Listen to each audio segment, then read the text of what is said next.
잘 쉬셨습니까? 예. 최상천의 사람나라 반역 8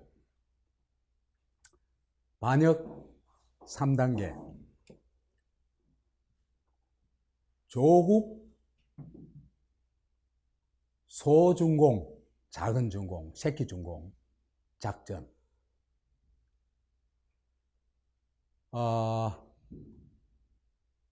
지금 이 문재인 정권이 정말 해결 불가의, 저 정권으로서는 해결할 수 없는 어마어마한 일 두 가지를 저질러 놨어요. 킹클레프 대타와 노회찬. 이거 어떻게 회피하느냐?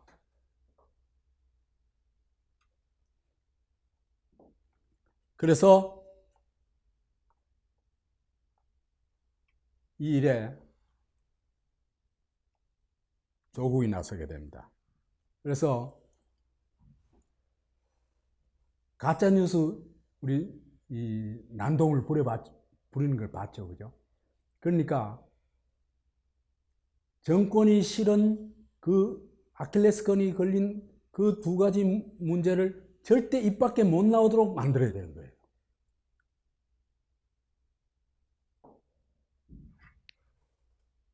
그러자면은 어디로 가야 되냐? 조국 머리에서 나온 게 중국식 독재 국가로 가는 겁니다. 중국에서야 무슨 소리 해요? 그 뭐 쥐도 새도 모르고 나를 작살 내본데.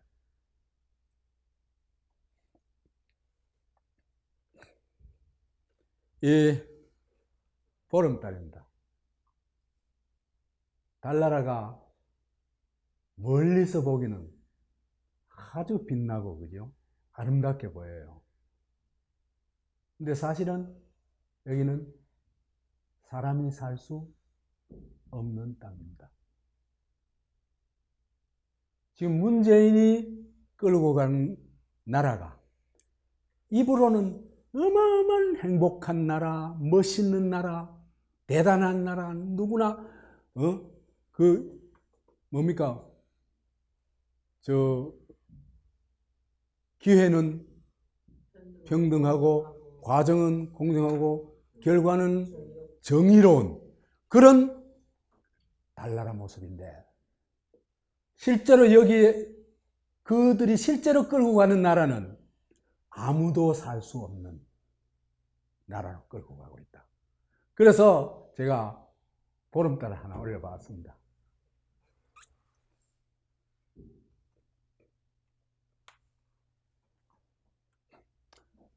달나라 2년 망국과 조국. 제가요 문재인 정권 이제 반 딱 넘었잖아요. 그죠? 이 과정을 좀 면밀히 살펴봤어요. 살펴봤더니 문재인 정권이 뭘 잘못해가지고 나라가 망하는 쪽으로 가는 게 아니고 아예 망국이 목표다 하는 생각이 들어요.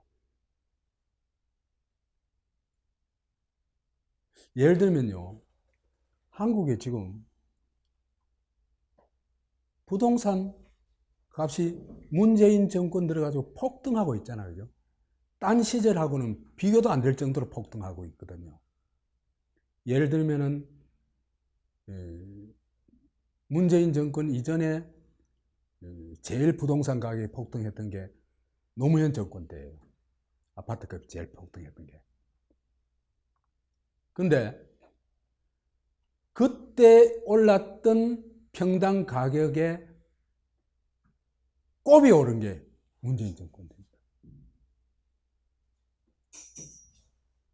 그 사람은 그러면은 부동산 잡을 정책이 없느냐? 그거는요, 복덕방 한 사람도 알아요. 잡을 수 있다는 거. 근데 안 잡거든요.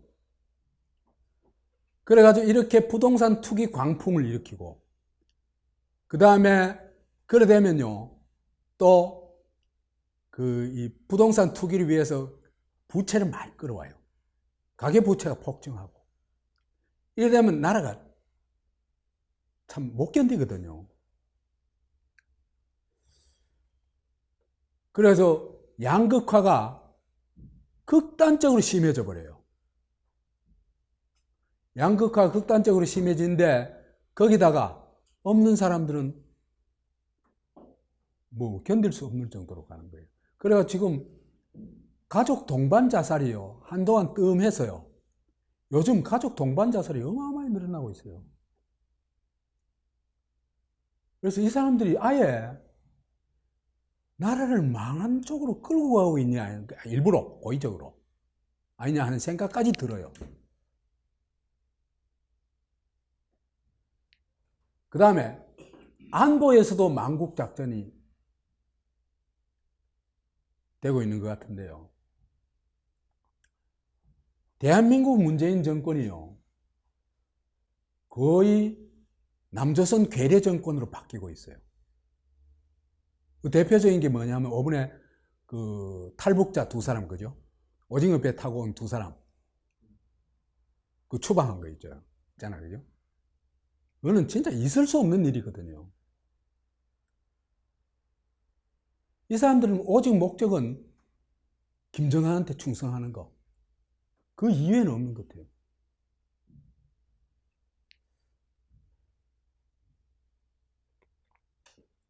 이것도 제가 다음에 강의를 한번 하려고 합니다.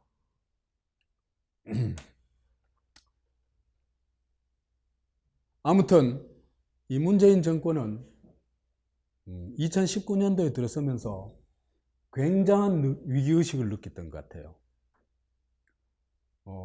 우선 김경수가 구속됐죠, 그죠?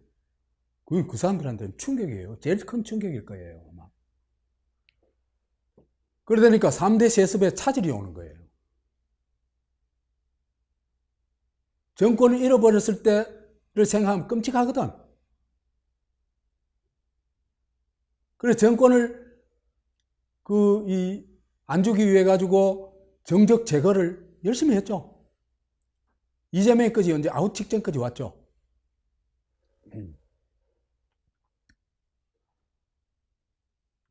그래서 이제는 노회찬의 죽음으로부터 이 사람들이 자유롭고 싶은 거예요. 안 그렇겠어요, 이거요? 자유롭고 싶다.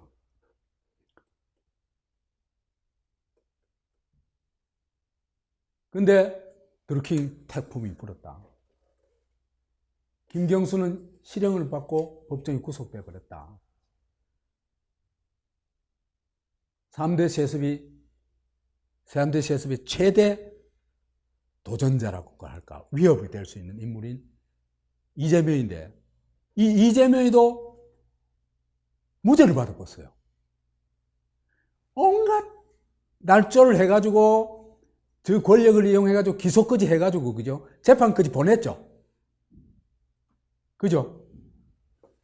그런데 무죄가 나는 건 그 사람들한테는 막 충격이에요. 야, 우리가 그렇게 했는데도 이게 살아오다니. 제가요, 요 2달 전에 5월 16일 날 판결이 나는데 2달 전에 이재명 만세라는 동영상을 올렸는데요. 그때 거기서 이재명 무죄 가능성이 99%라고 얘기했어요. 이건 맞춘 것 같아요.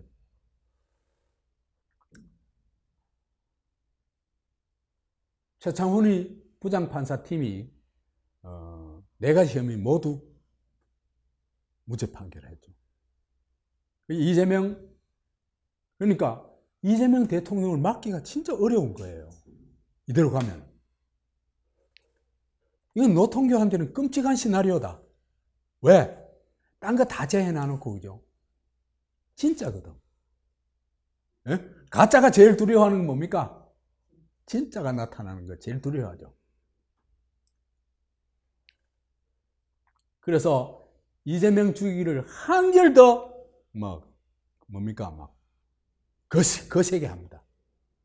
그래가지고 이상한 판사가 하나 맡아가지고 벌금 300만 원 때렸죠.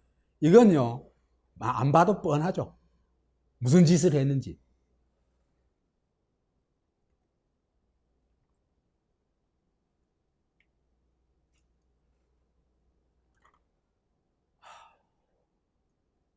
이제 그래서 이 위기를 돌파하기 위해 가지고 누가 나섰냐? 조국이 나섭니다. 조국이가 나서게 된 핵심 결정적인 계기는 뭡니까? 노회찬의 죽음을 뭐로? 자살로 성공적으로 위장해냈기 때문입니다.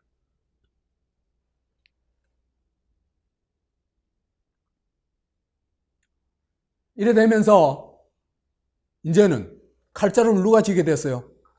조국이 칼자루를 쥐게 된 겁니다. 그래 되면서 이제 조국이 사실상 수령이 된 거예요. 그래서 김경수를 이제 태자가 김경수에서 조국을 바뀐다.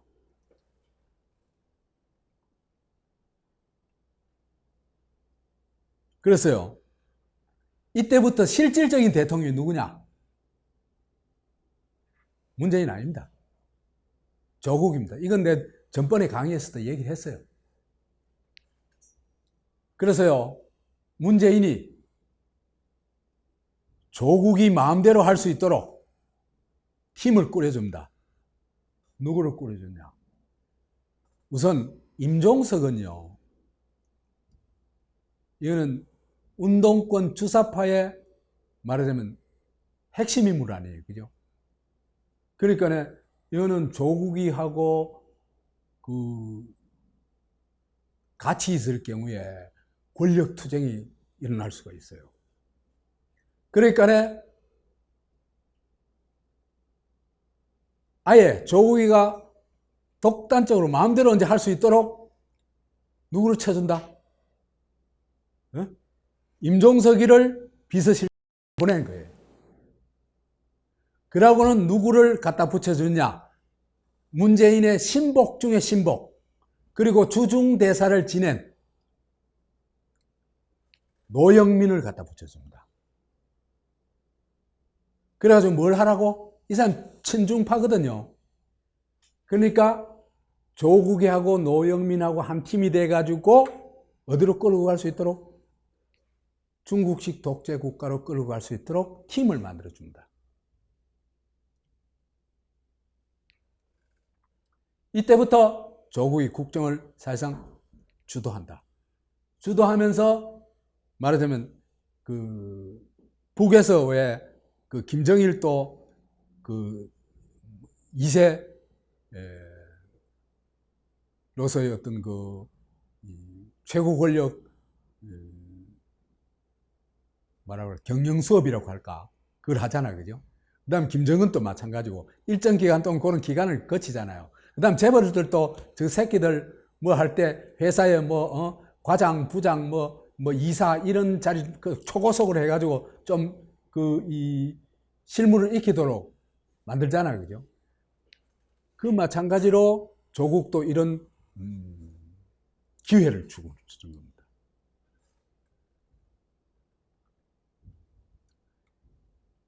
이 조국의 국정 방향을 상징적으로 보여주는 거, 이 죽창가입니다. 민정수석으로 있을 때 일본에서 세 가지 수출 제한을 하니까, 세 가지 품목 수출 제한을 하니까 그때 이제 한일전을 부추기면서 죽창가라는 걸 SNS에 올리죠. 이 죽창가가 뭐냐 하면요, 이게요 일종의 선동입니다.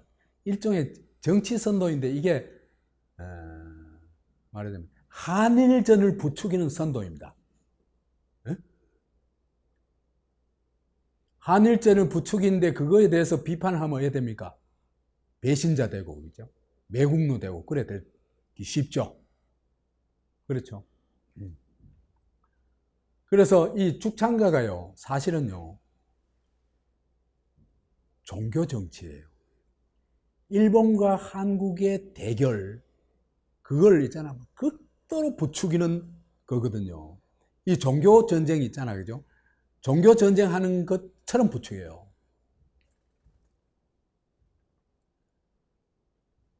그 다음에 소중공 수령나라 작전을 추구하게 됩니다.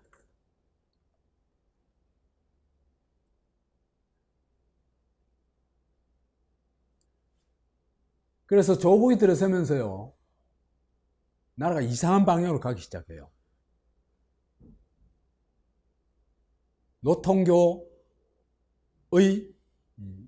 노통교가 정치 종교라는 얘기는 했었죠. 정치종교, 대표적으로 정치종교 3개 있다고 했죠. 북의 수령교, 남의 박통교, 노통교, 박정희 대통령교, 그 다음에 누구? 노무현 대통령교. 그러니까 최고 권력을 숭배하고 신격화하고 그 그룹의 이익을 위해서 그 일종의 어떤 종교 전쟁을 해나가는 집단들입니다. 이들이 하는 항용 수법이 뭐냐 하면요, 기독교가 그렇죠, 그죠? 모든 것을 선악으로 딱 나눕니다. 이분법으로 나눕니다. 그 다음에 선악, 또 이제 경우에 따른 적과 우리, 흑, 백 이렇게 나눠요. 그래가지고 우리는 뭐겠습니까? 선이고 저는 악이다 이래 되는 거죠. 그래가지고 상대를 악마로 낙인을 찍고 그 다음에 마녀로 낙인을 찍어가지고 마녀 사냥을 합니다. 이게 이제 정치 종교들의 일반 종교나 정치 종교나 다 똑같습니다. 이거는 방식이 이분법으로 나눠가지고 낙인을 찍고 공격을 하는 거 이겁니다. 바로 이게요, 참 슬픈 게 한국에 좌익이나 우익이나 다 똑같이 이 짓을 하고 있다는 겁니다. 그러니까 정치 종교에서 우리가 못 벗어났다는 거예요. 정치 종교에서 벗어나면 어떻게 되겠습니까? 실사구시하겠죠. 우리 편이라고 우리 편, 저 편 이래 안 따지겠죠. 실사구시하겠죠. 그 다음에 민주주의로 해가지고 상대방을 인정하겠죠. 그렇죠, 그죠? 그래서 우익은 어떻게 되냐 하면은 선악으로 나누고 적악으로 나눌 때 남북이 대결하는 거로 나눕니다. 그래가지고 북은 악, 우리는 선 이렇게 딱 이분법으로 나누죠. 우리는 자유, 저기는 독재 이런 식으로. 그 다음에 좌우 대결, 남에서는 남북 대결도 하고 남에서는 또 좌우 대결로 몰아가죠. 그렇죠, 그죠? 그래가지고 저쪽 이 사람들한테 있어가지고 좌파하는 건 어마어마한 욕입니다. 이쪽 진영에서는 또 우파하는 게 그게 어마어마한 욕이에요. 그렇죠, 그죠? 그래가지고 이 두 개 파로 나눠가지고 좌익의 경우에는요, 어떻게 몰아가냐 하면은 한미 대결로 몰아가지는 못해요. 한미 대결로 몰아가지는 못해요. 실제로는 주한미군이 있고 한미 대결로 몰아가야 될 거 아니에요. 민족 자주를 추구할 것 같으면은. 근데 미국한테는 도저히 그렇게 도전을 못 하니까 누굴 이제 딱 먹잇감으로 삼냐면 일본을 먹잇감으로 삼아요. 그래가지고 한일 대결을 부추겨요. 그것도 이분법이죠. 일본 편이야, 우리 편이야. 우리는 선이고 저놈들은 가해자고, 그죠? 이 프레임을 딱 가져오는 겁니다. 그리고는 민족 대결로 몰아가요. 민족 자주 대 미국 예속이나 일본 식민지파나 이래가지고 몰아가는 겁니다. 그래가지고 종교 정치를 해요. 그래서 저거는 선이고, 그죠? 정통이고, 상대방은 뭐고? 악이고, 이단이고, 이교도고, 다른 종교고, 이래가지고 둘이 싸움을 해나가는 겁니다. 그러니까 이래 되면은 한국에서 한일전을 한국에서 남북을 대결 구도를 만든다면은 남쪽 사람의 90%는 누구 편이겠어요? 남쪽 편이겠죠. 90%가 아니고 99% 남쪽 편이겠죠. 그죠? 그러니까 99대 1의 싸움을 만들어가는 겁니다. 그러니까 저 반대하는 쪽을 뭐라고 몰아가요? 저건 친북파다, 종북파다 이렇게 몰아가지고 작살내는 겁니다. 요거하고 똑같은 게 뭡니까? 한일 대결로 몰아가는 겁니다. 그죠? 저놈들은 일본 놈, 일본파, 우리는 민족파. 이 싸움은 뭐 99대 1은 알겠지만은 이것도 9대 1은 좀 되겠죠.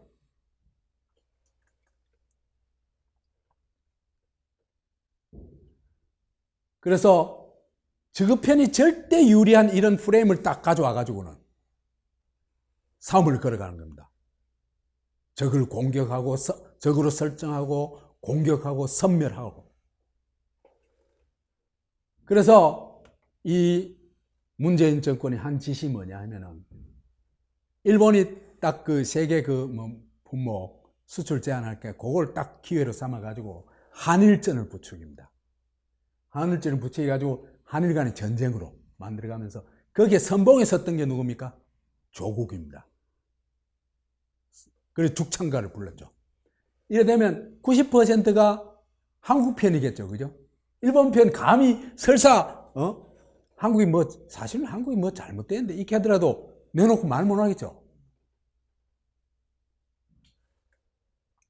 그래가지고 저 반대편에 있는 사람들을 뭐로 몰아갔냐? 토착 왜구로 일본 놈 편으로 몰아가는 겁니다.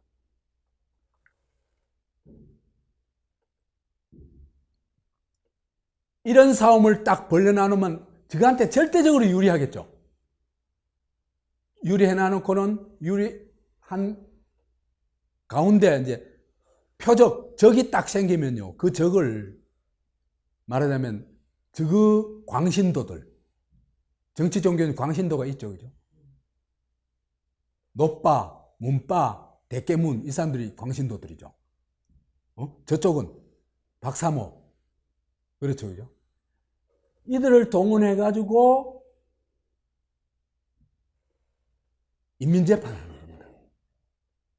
이게 일종의 한국식 종교재판이라고 할 수 있는데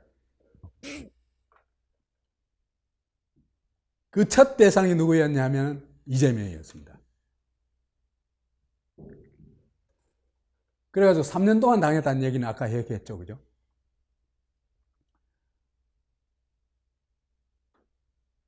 근데 3년 동안 당하니까 이재명이 언제부터 이재명이 버티다가 굴종하기 시작하냐면요. 양정철이 만나고부터 이재명이가 완전히 굴종합니다. 문파 집단한테 더 못 버티고.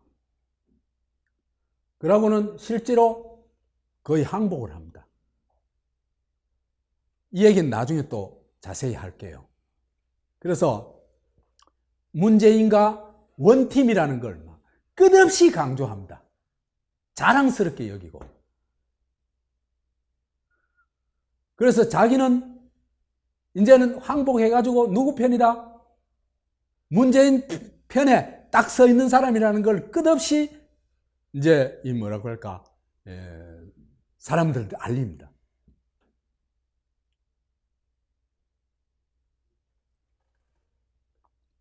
그래서 이재명이요, 자칫 잘못하면요, 어떤 일이 벌어지냐면, 이건 나중에 우리 꼼꼼하게, 이재명에 대해서는 다음 주쯤에 좀 얘기를 하려고 그래요.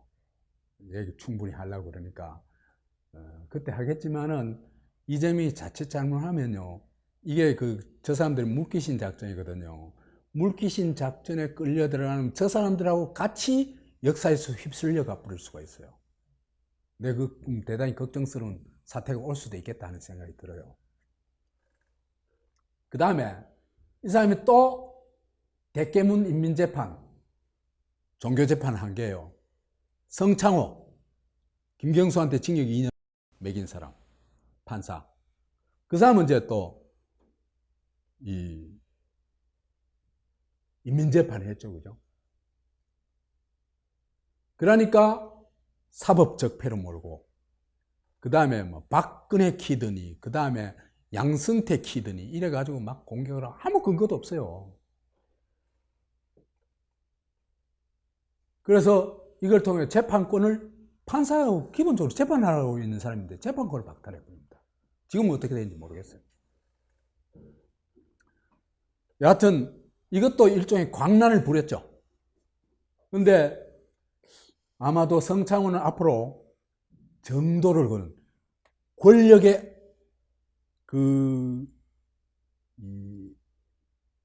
무시무시한 공격 속에서도 그걸 견뎌내면서 정도를 걸은 법관으로 재평가 될 겁니다, 아마. 그 다음에 또 최근에 공격 대상이 누굽니까? 윤석열입니다. 그죠? 윤석열이 가지고 반문반조 악마몰이를 합니다. 윤석열을 막. 대대적인 집회를 했죠. 동원 집회를 했죠. 그 다음에 이런 악마몰이 광신도 재판에도 불구하고 윤석열을 꺾지를 못했어요. 그래서 윤석열이요, 그런 면에서는 굉장히 이 돌파력이 있어요. 그래서 여기서 장하다 윤석열, 이런 얘기를 하고 싶어요.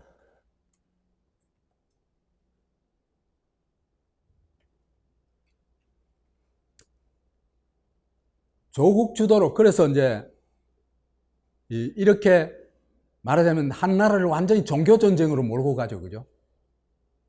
토착 왜구 박멸 뭐 이런 식으로 몰고 가면서, 또 하나는 아까 얘기했는 킹크랩이나 노회찬 문제를 절대로 이제 안 불거져 나오도록 만들기 위해서는 그런 시스템이 필요한 겁니다. 객소리도 못 나도록.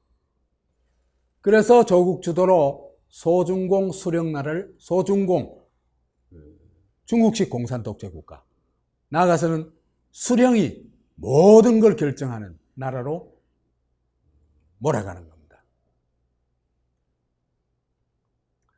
이 공수처가요, 이제 그 핵심이 공수처인데, 이 공수처가 뭔지 그 마각을 이미 많이 드러내고 있어요. 공수처가 아직 나오지도 않았지만은, 성립도 안 됐지만 이미 마각을 많이 드러냈어요. 공수처 만들면 이 사람들이 어떨 거다 하는 게 빨리 보여요. 첫 번째로 보이는 게 조국 가족이, 그죠? 이 뭡니까? 법무장관 되고 난 다음에 검찰의 어떤 수사 과정이나 이런 걸 볼 것 같으면 온갖 특권과 반칙을 다 동원하잖아. 말하자면 특권과 반칙의 최고 어떤 그런 어떤 상황을 만들어 갑니다. 감히 아무도 못 건드리는. 그렇지만 여론 앞에서는 이제 결국은 굴복했는데, 나는 그거는 여론 앞에서라기보다 세 가지 힘이 동시에 작용했다고 봐요. 하나는 꿋꿋한 윤석열, 또 하나는 주권자의 힘. 그 광화문 집회 때 엄청 나왔죠, 그죠? 또 하나는 미국. 이 힘이 동시에 작용해가지고 조국이 그만둔 거지, 저 스스로 그만둔 게 절대 아니에요. 이들이 누린 특권과 반칙을 보면요, 공수처를 왜 만드는지 답이 나와요. 공개소환 포토라인을 없애버렸어요. 그죠? 그래가지고 이 수혜자 1호가 누굽니까? 정경심이고, 고위공직자 수혜자 1호는 누굽니까? 조국이고. 지금 조국을 위해 가지고 만든 겁니다. 그 다음에 장시간 조사 금지. 그러니까 장시간 가가지고 하면요, 그거는 이 변호사하고 이 상의할 시간도 없고 그런 게 많이 줄어들기 때문에 아무래도 피의자한테는 좀 손해예요. 여하튼 장시간 조사도 못하도록 하고. 그러니까 검찰 수사를 어떻게든지 방해하려고 하는 거예요. 그 다음에 검찰의 정당한 영장 집행에 대해서도 총리까지 나서가지고 여자가 둘이밖에 없었는데 말이죠. 여자들 두셋 겠나? 밖에 없었는데 거기 들어가가지고 인권을 침해했다고 얘기를 했는데 이건 순 거짓말이죠. 거기에 이제 이 뭐예요? 정경심 측에 변호사도 여자가 있었고, 그 다음에 딸도 있었고, 그 다음에 또 그 뭐예요? 수사관도 있었고, 검사 중에 한 사람도 여자고. 이 사람들은요, 무조건 여하튼 뭐예요? 공격해놓고 보는 거예요. 실사고시를 전혀 안 해요.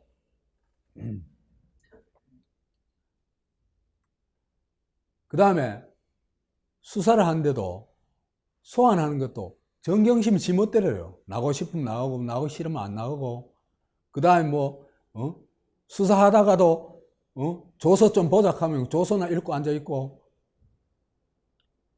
그 다음에 왜 안 나오냐 그러니까 뭐 무슨 암?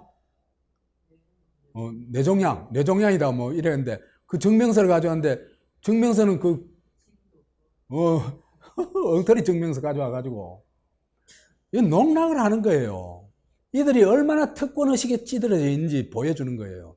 특권과 반칙을 밥 먹듯이 하는 집단이에요, 이 사람들이. 그러면은 공수처 생겨나면 어떻게 될까? 수사도 기피하고, 그 다음에 조국이도 검찰 조사 가가지고는 법 좀 안다고. 지금 전에 뭐라 그랬어요? 당당하게 수사 받겠다. 성실하게 받겠다. 이렇게 놔놓고는 그거 가지고는 입도 안 띄고. 왜 그러냐면 입 띄면 그게 다 증거가 돼버리거든.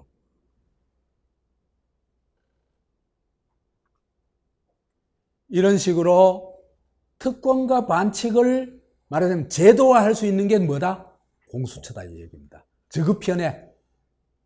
그 다음 또 하나는 아예 검찰에 대한 수사에 대한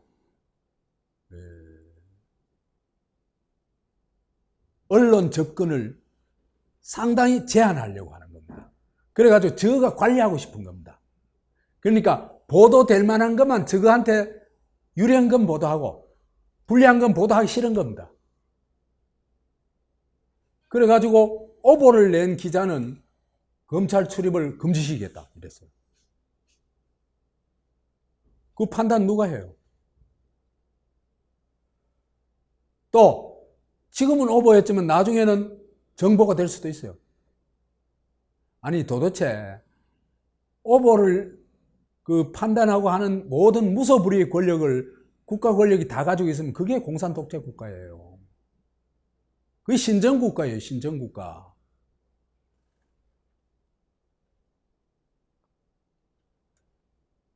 근데요, 재밌는 거는 내가 뉴스들을 쭉 찾아봤어요.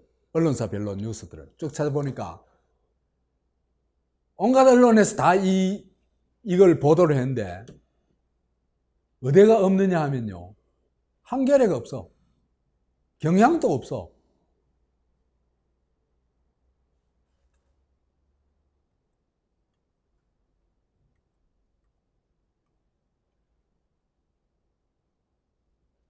그 다음에 아예 수사부서를 없애버리고, 그 다음에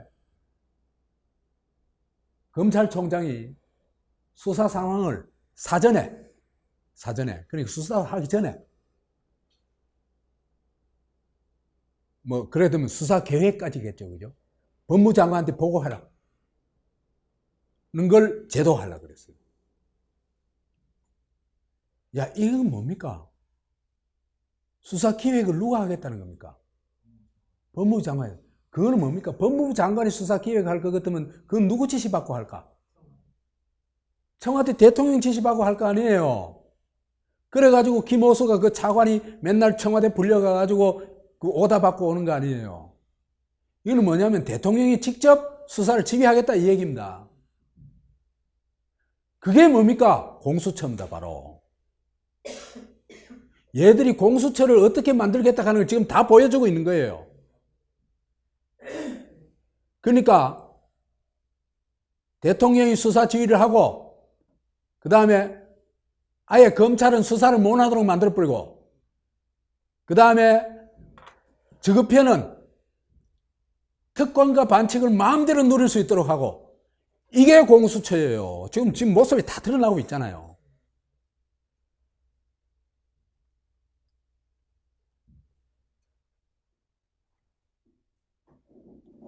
이건요, 공산당 일당 독재보다도 훨씬 악랄해요. 왜 그러냐면요, 공산당은요, 거룩한 뜻이나 있어요. 거룩한 뜻이 뭡니까? 계급 없는 사회, 착취 없는 사회를 추구하는 겁니다. 그게 실제로 되든 안 되든 거룩한 뜻은 있어요. 이것들은 뭐야? 완전히 국가를 뭐로 하겠다는 겁니까? 저거 사유물로 만들겠다는 거 아닙니까? 그죠? 이런 집단이에요. 그 다음에 아예 국회의원에게 나서가지고 조국 수사 그만해 그런 겁니다. 검찰 조국 수사 빨리 종결해야 한다. 이게 무슨 말이야, 국회의원이라는 놈이.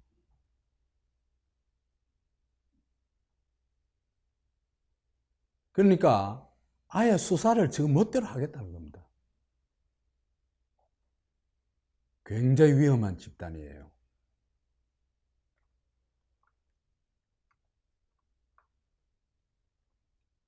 이 공수처 안, 그래서 이제 구체적으로 우리 공수처 안을 조금 보도록 합시다.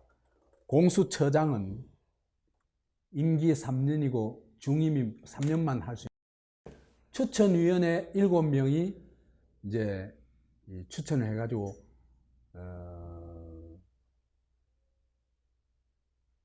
5분의 4 이상 동의를 얻은 2명을 추천하면 대통령이 임명해요.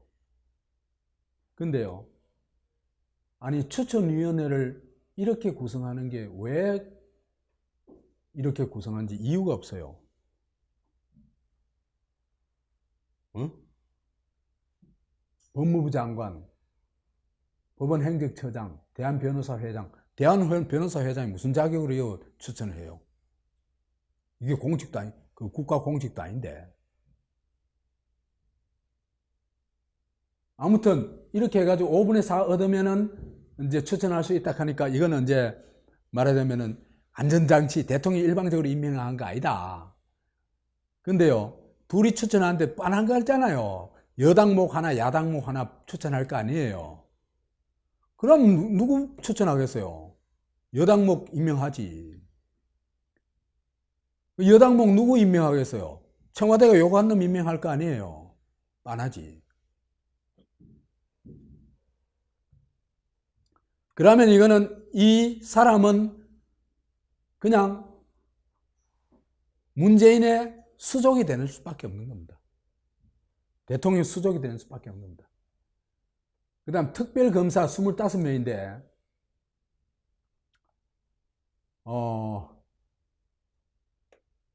이거는 뭐 여하튼 25명이다.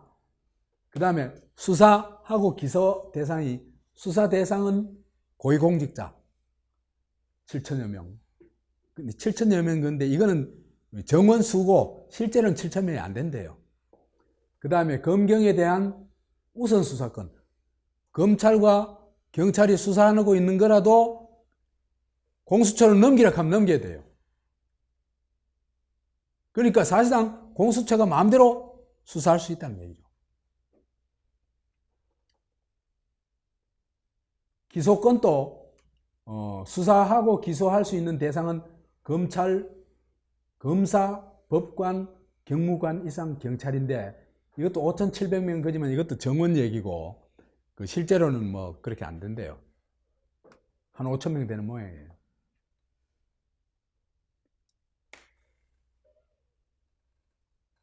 그럼 이런 공수처가 목적이 뭐냐? 대통령이 공수처를 만들어 나누면 그죠? 자기가 임명한 공수처장을 통해 가지고 수사를 사실상 통제하겠다는 겁니다.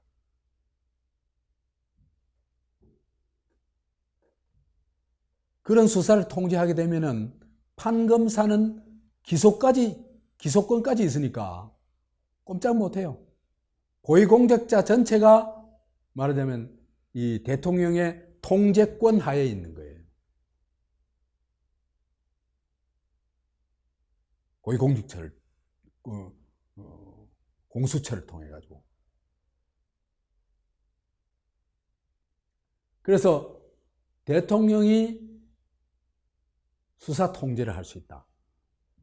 자, 이거 보세요. 야당에서 2명을 추천해 가지고 그 허익범이라는 특검이 나왔죠. 그죠? 그 둘 다 야당에서 추천한 사람입니다. 근데 야당이 추천해 가지고 대통령이 임명했음에도 불구하고 이 사람이 머리에 칼이 있는 것 같다 했잖아요. 그러니까요, 권력은 무시무시한 겁니다.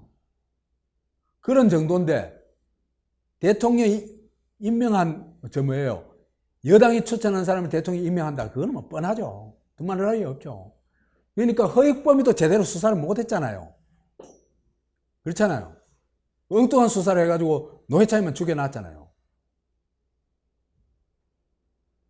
댓글 수사하라 했는데 왜 노회찬 정치자금 수사를 해가지고 노회찬 죽는 걸 정당화하는 역할을 했어요, 이 사람이.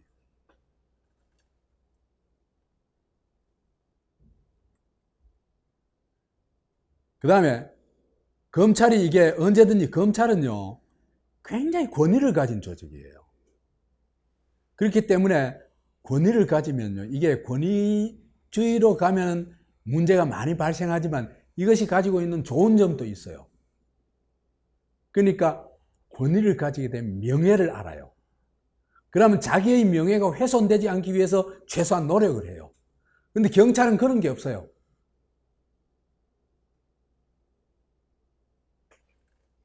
근데 이 검찰이 수사를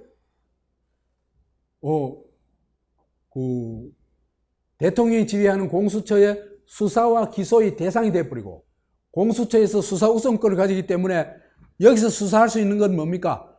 고위공직자 이외의 사람들밖에 수사할 수 없잖아요. 그죠? 그러면은 검경의 거기다가 검경 수사권 조정까지 해가지고 수사 종결권을 경찰한테 줘버리면요. 이거는 수사권이 아예 없는 거예요. 껍데기만 남는 거예요. 그래, 경찰이 수사해오면은 그걸 기소하느냐 마느냐 그것만 판단한다는 거예요.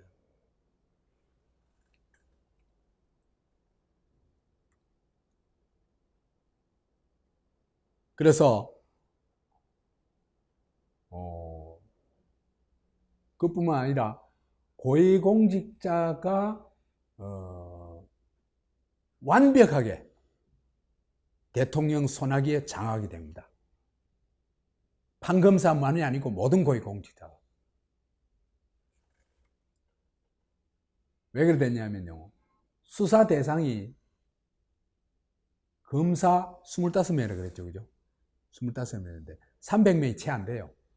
한 250명밖에 안 돼요. 250명 리스트도 다 외우겠다. 그죠? 아니, 검사 그 외우는 머리 천재들이 있잖아요. 그죠? 천재들이잖아, 그 사람들. 뭐, 외우는 머리, 그거는. 안 그러면 그 사법시험 안 돼요. 그런 사람들이 250명 명단, 300명 명단 외우는 거는 뭐 한 사람 다 외울 거예요. 그러면 한 6개월, 1년만 하면요. 그 집에 숟가락 몇 개인지 이 뻥을 좀 치자면은 그 사람에 대해서, 신상에 대해서 환하게 꿰뚫게 돼요. 꼼짝 못 해요. 모든 정보를 딱 공수처가 가지고 있는 거예요.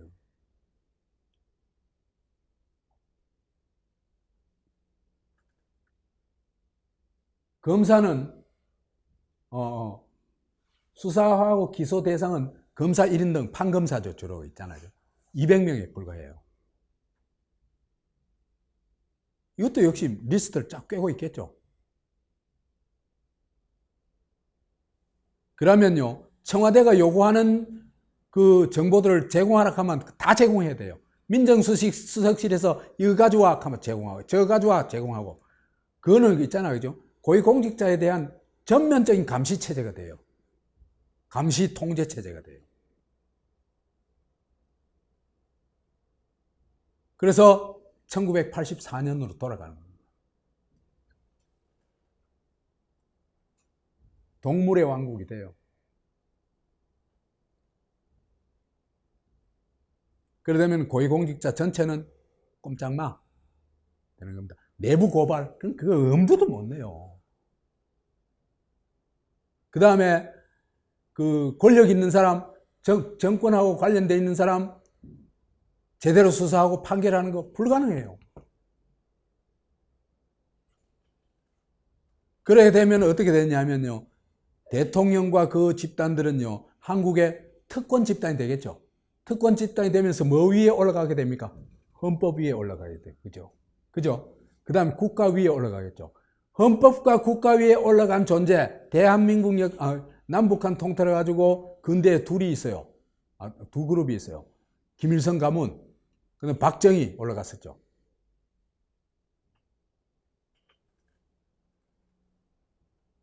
그래서 공수처가 도입되는 순간 대한민국은 망한다. 대한민국은 없다. 그렇기 때문에 공수처는 절대로 들어오면 안 된다. 그 대신에 뭐를 가져야 되냐? 위에서 아래를 감시하고 통제하는 게 아니라 공무원 사회, 말하자면 일반 공무원들이, 그죠? 고위공직자들을 감시해야 돼요. 오케이? 대통령이 감시하는 게 아니고 일반 이 담당하는 이 일반 이 공무원들이 고위공직자를 감시하면요, 고위공직자들이 헛짓을 못해요. 불법을 못 저질러요. 그 내부 고발하면 끝나요. 이래 되면 내부 고발이 아주 빈번하게 일어날 수 있어요. 그러면 공직사회가 말끔해져요. 그래서 공직사회가 말끔하면 사회치고, 그죠? 노조 없는, 공무원 노조 없는 데가 없어요. 그래서 공무원 노조가 필수일 뿐만 아니라 활성화해야 돼요. 그래서 엉터리 짓을 못 하도록 고위공직자들이.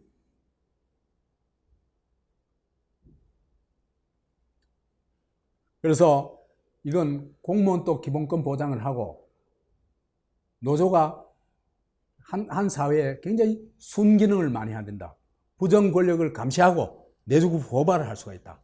그래가지고 한 사회를 청정사회로 가는데 상당히 좋은 역할을 할 수 있다.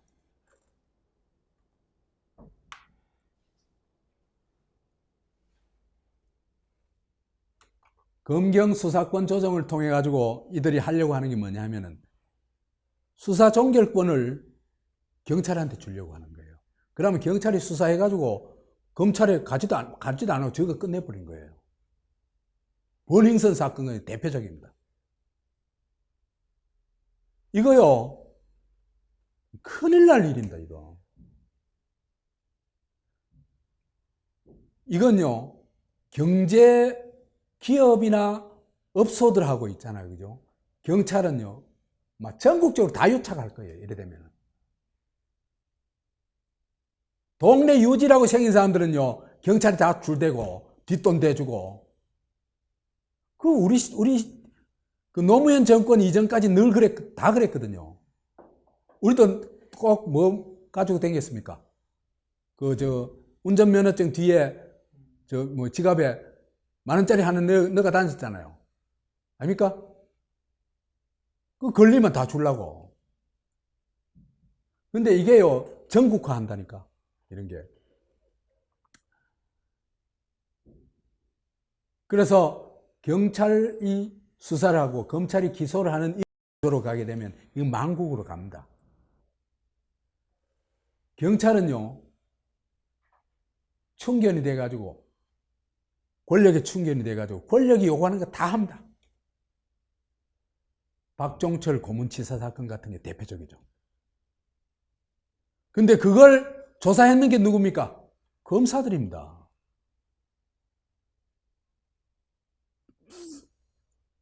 검사는요, 부정부패가 있다 하더라도,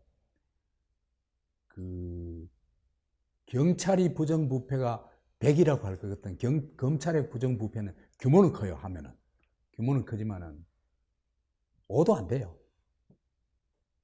조직 크기가 우선 다르고. 그 다음에 지역의 금권과 경찰이 유착을 해요. 유착을 해가지고 대표적으로 이제 지금 요새 본 게 번행성 사건 전부 무혐의 돼버리고 있잖아요. 그게 악랄한 범죄거든요. 물뽕이라는 있잖아요, 그죠? 마약을 사용해가지고 거기 오는 여성들을 그 성폭행한 거거든요. 그건 정말 있을 수 없는 범죄잖아요. 그래도 그게 아무 처벌이 안 돼요. 반인륜 범죄도 처벌이 안 돼요. 이래 되면요. 경찰한테 몇 개 나누면은. 그 다음에 성매매 없어하고 다 유착했잖아. 과거에 보면, 그죠? 그 다음에 동네에 있잖아, 그죠? 술집 이런 거 하고도 다 유착해요. 그래가지고 주기적으로 저거 받은 게 들통나고 그랬잖아, 그죠? 리스트 있잖아. 얼마 받은 거, 얼마 받은 거. 그 다음에요. 화성 8차 살인범, 이제 최근에 이춘재라고 밝혀졌죠. 근데 이 엉뚱한 사람을 고문으로 있잖아, 그죠? 엮어가지고 징역 20년 살렸어요. 이 경찰이 한 짓이에요.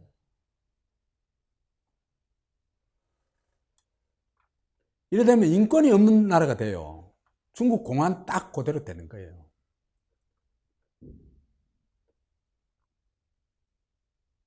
그래서 수사 종결권이 경찰에 주어지면은 이 중국식 공안으로 가는데 그게 언제냐면 자유당 시대에 딱 그랬다고 보면 됩니다. 자유당 시대. 경찰 만능입니다. 그래서 경찰 빼기시면요. 웬만한 거 다 빠져나와요. 뒷돈 주면 다 빠져나와요.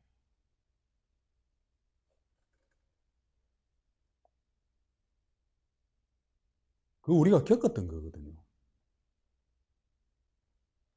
그래서 경찰이 한편은 정권에 대해서는 충경 경찰 되겠죠, 그죠? 그 다음에 또 일반적으로는 부패 경찰이 되어버립니다. 이래 되면 나라 기관이 다 무너집니다.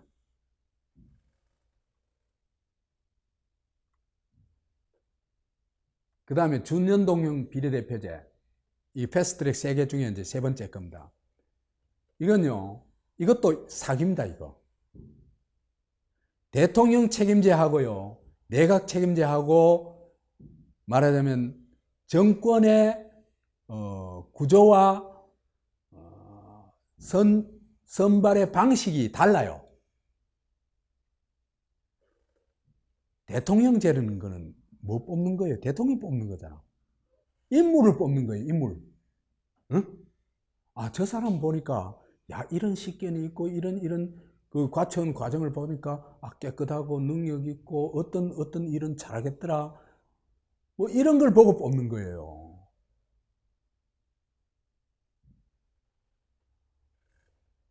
그래서 이건 인물 대결이에요, 원래. 대통령 중심제는.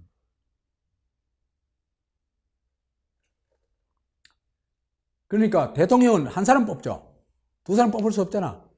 그러니까 이거는 원래 게임 방식이 제로섬 게임이에요. 이긴 사람 다 가져가고 없는 사람 아무것도 없는 거예요.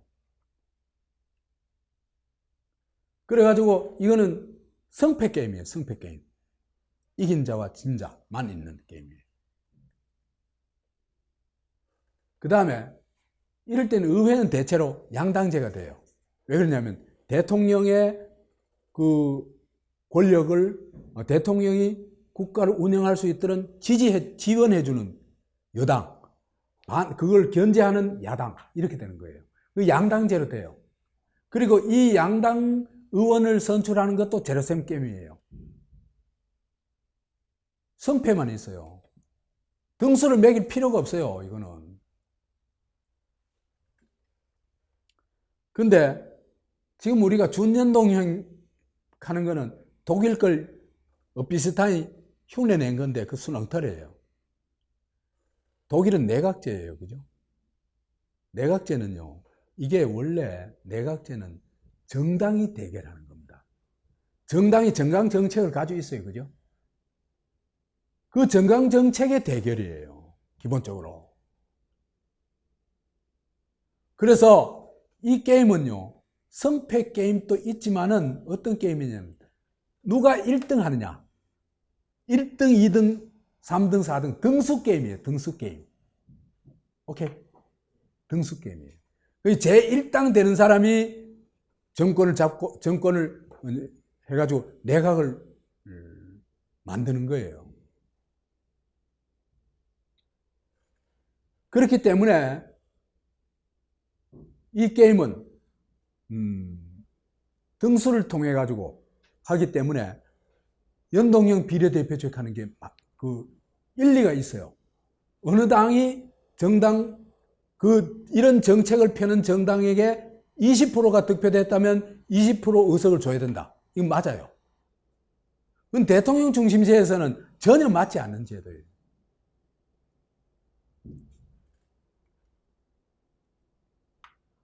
이게 사기인데요.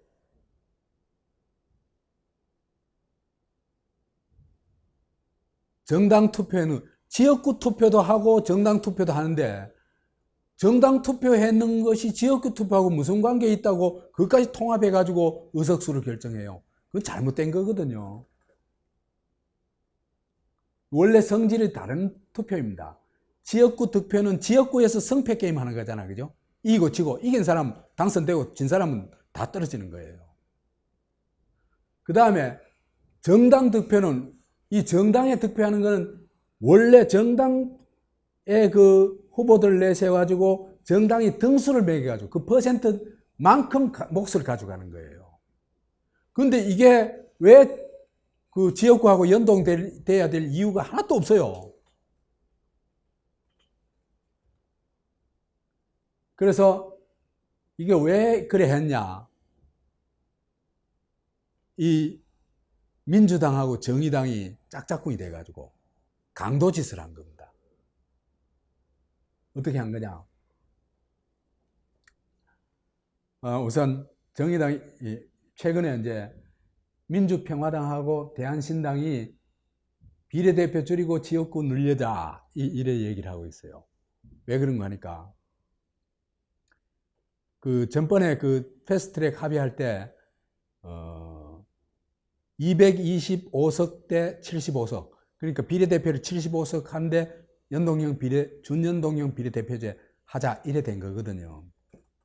이래 된 건데 이걸 해보니까 아니 지역구를 247개에서 253개에서 225개로 줄이자니까 그죠? 이게 제일 많이 줄어든 데가 어디냐 하면요 전라도예요.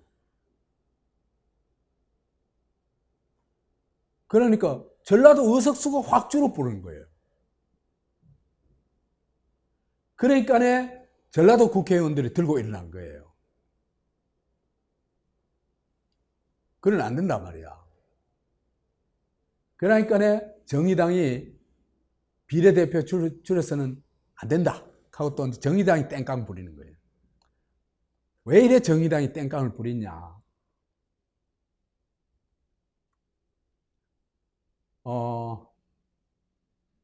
정상적으로 얘기하면 대통령 책임제 하에서는요, 정당 투표를 얻은 그거는요, 비례대표에 한정해서 적용해야 돼요.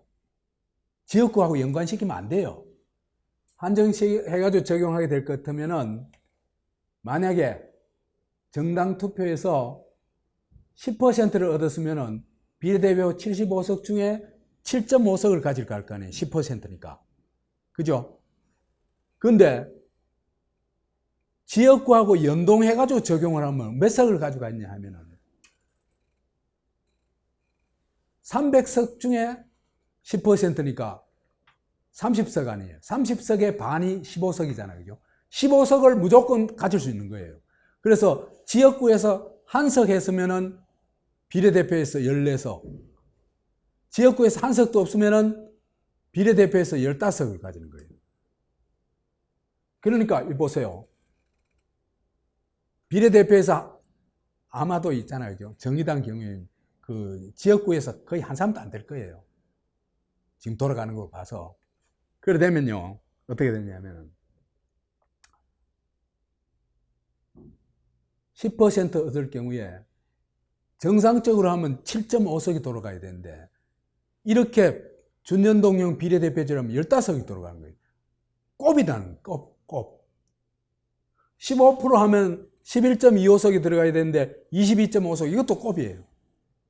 그러니까 이거 완전 날강도예요. 정의당을 위한 제도일 뿐이에요.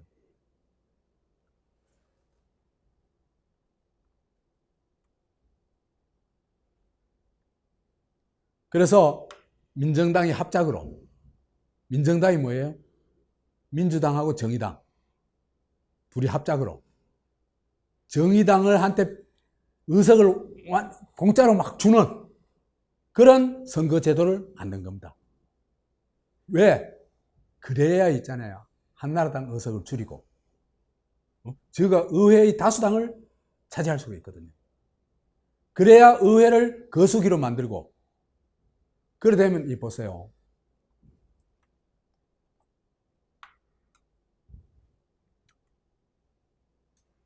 그래 되면 이제 공수처에 있어가지고 저 멋대로 할 수 있죠. 그죠? 경찰이 공안이 되죠. 의회도 저 마음대로 되죠. 삼권을 누가 다 쥐어요? 제가 다 쥐는 겁니다.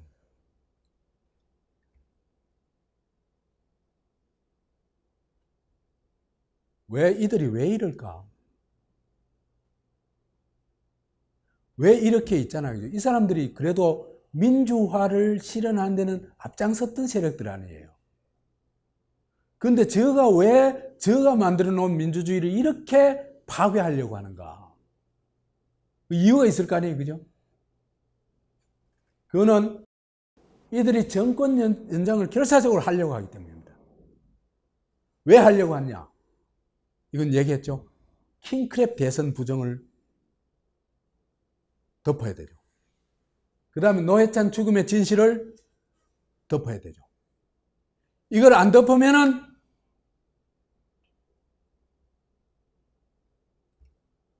노통교와 민주당, 정의당은 공중분해되고 멸문지화를 당합니다. 결사적입니다, 이 사람들.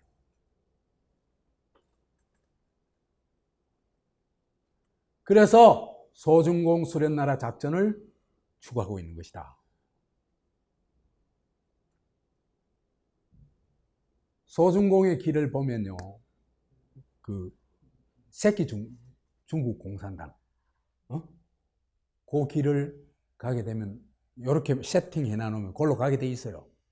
돼 있는데 공수처를 통해 가지고 대통령이 뭐가 됩니까? 슈퍼 대통령. 지금 또 대통령이 하여튼 어마어마한 권력을 가지고 있는 최고의 권력을 가지고 있는 게 한국 아니에요, 그죠? 근데 이게 슈퍼 대통령이 되는 거예요. 사법권 통제까지 하고 고위공직자에 대해서 완벽하게 장악할 수 있거든요. 그 다음에 공안경찰이 고위공직자는 이제 공수처에서 다 처리해주고 일반 주권자에 대해서는 누가 다 처리해줍니까? 공안경찰이 다 처리해주는 거예요. 객설도 못하도록. 세월호 사건 같은 거 일어나도요, 집회 못해요. 중국 보세요. 집회가 수없이 일어나도 다 깨져요. 작살 내놔보니까. 그래봐야 아무도 항의 못해요. 죽어도 어떻게 할 수가 없어요. 그냥 당하고만 있지.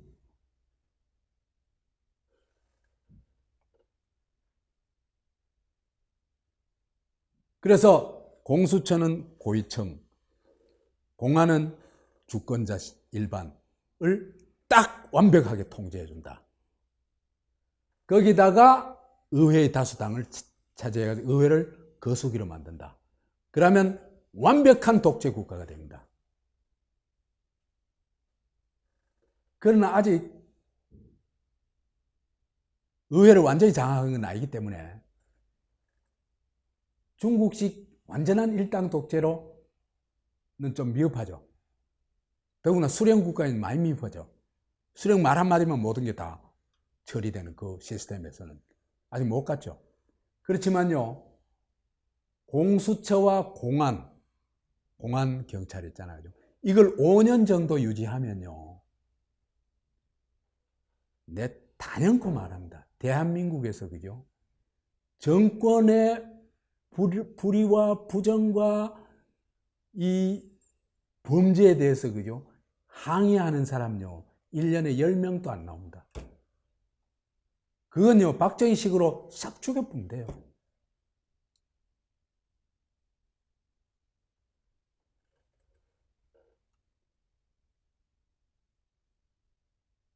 그래서 이게 한 5년쯤 되면요, 이제는 슈퍼 대통령을 넘어서 가지고 북한식 수령이 탄생된다. 되게 돼 있다. 그래서 공수처와 공안을 통해 가지고 이게 두 개 합하면 박정희 시대 때 중앙정보부를 능가해요.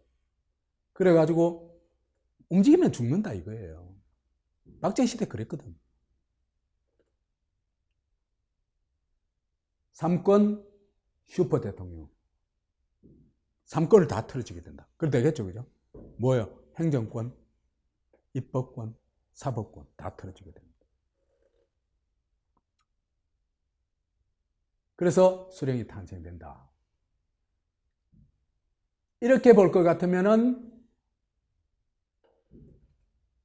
조국이 앞장섰던 소중국 수령나라 작전은 노통교와 문파 정권의 생존 전략이다. 안보 전략이다. 자기 집단 안보 전략이다. 이래 볼 수 있습니다. 국가를 위한 게 전혀 아닙니다. 대한민국을 위한 게 전혀 아니고 주권자를 위한 게 전혀 아닙니다.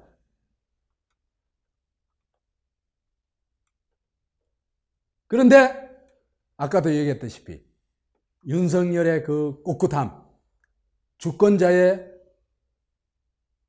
거리 파워, 그 다음 미국의 압박, 이거에 의해서 조국이 견딜 수가 없어요. 그 다음 제일 큰 거는 조국이 저지른 온갖 그 잡짓들 있잖아요. 그죠? 그게 여론 도저히 용납이 안 되니까 물러날 수밖에 없었죠. 그죠? 그래서 조국이 아웃이 됐는데, 그럼 문제는 공수처가 어떻게 됐냐? 그게 중요하잖아요. 그죠? 제일 중요하거든요. 이 공수처는 어디로 갈까?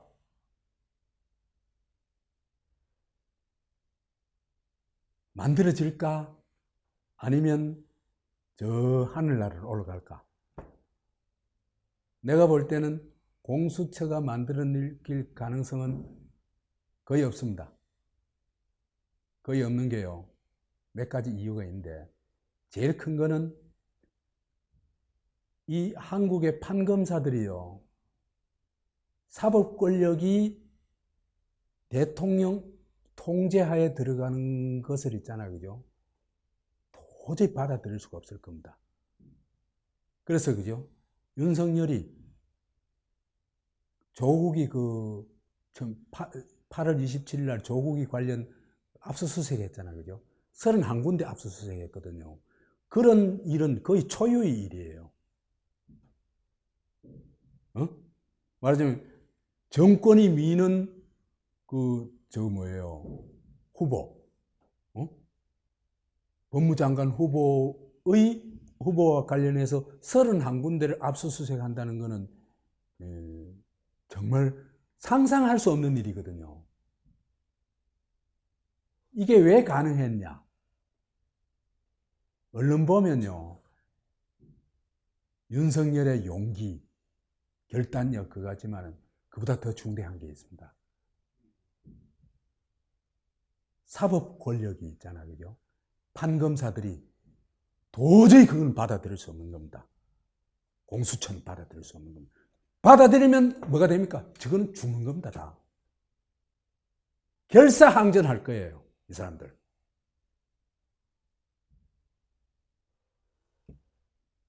그 다음에 또 하나는요. 저 사람들한테는, 문재인한테는 이제는 드루킹이 없어요.